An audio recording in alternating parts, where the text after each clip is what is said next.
Moi, mä oon Teemu. Tässä on apukokki Bruno.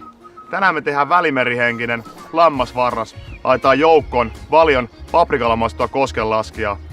Mahtava ilma, Bruno tikis, homma pelaa. Pälä. Aletaan hommiin. Milloin syödään? Meillä on lampaa jauhelihaa, joka on todella mausteinen. Meillä on paprikaa, kanelia, mustapippuria ja kuminaa. Jos ei lampaa jauhelihaa ole käytössä, voi käyttää myös ihan tavallista naudan jauhelihaa. Toimii loistavasti. Pyöritellään sopivia palloja. Sopivia muka. Tee isoja niistä. Eli Brunolle hyvä kokoinen setti. Aina nälkä. Iso mies. Syö paljon. Tää jos mikä on ihan mainio. Vähän erilainen grilliherkku. Otetaan vartaita. Laitetaan kepakot siihen. Laitetaan päähän vielä punasipulia.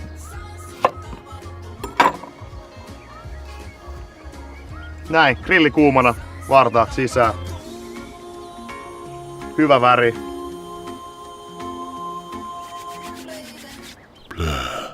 Jos en saa unta, lasken lammasvartaita. 1 lammasvarras, 2 lammasvarrasta. Jes, vartaat on valmiina. Niin kuin näkyy, kaunis pinta. Hiiligrillistä, mahtava maku. Me ollaan Brunon kanssa aivan pähkinöinä. Mitä? Näin. Laitetaan päälle vähän persiliaa. Näin. Tässä on 2 kesäpojan varmasti maistuva herkku.